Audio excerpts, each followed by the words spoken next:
ಢವಳೇಶ್ವರದ ಸೇತುವೆ ಹತ್ತಿರ ಪಾಳು ಬಿದ್ದ ಮನೆಗಳ ಕತೆ ಇದು. ಇಂದು ಪಾಳು ಬಿದ್ದಂತೆ ಕಾಣುವ ಈ ಮನೆಗಳು ಒಂದು ಕಾಲದಲ್ಲಿ ಜನರ ಬದುಕಿನ ನೆಲೆಯಾಗಿದ್ದವು.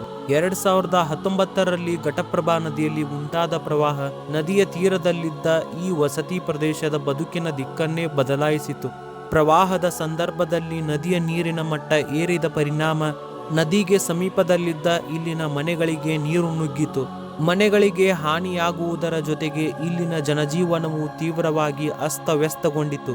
ಮುಂದಿನ ದಿನಗಳಲ್ಲಿ ಸುರಕ್ಷಿತ ವಾಸಸ್ಥಳದ ಅಗತ್ಯದಿಂದ ಇಲ್ಲಿದ್ದ ಕುಟುಂಬಗಳು ಬೇರೆ ಕಡೆಗೆ ತೆರಳಿ ತಮ್ಮ ಬದುಕನ್ನು ಮುಂದುವರಿಸಿದರು. ಪ್ರವಾಹಕ್ಕೆ ಸಿಲುಕಿ ಇಲ್ಲಿನ ಎಲ್ಲಾ ಮನೆಗಳು ತೀವ್ರ ಹಾನಿಗೊಳಗಾಗಿವೆ.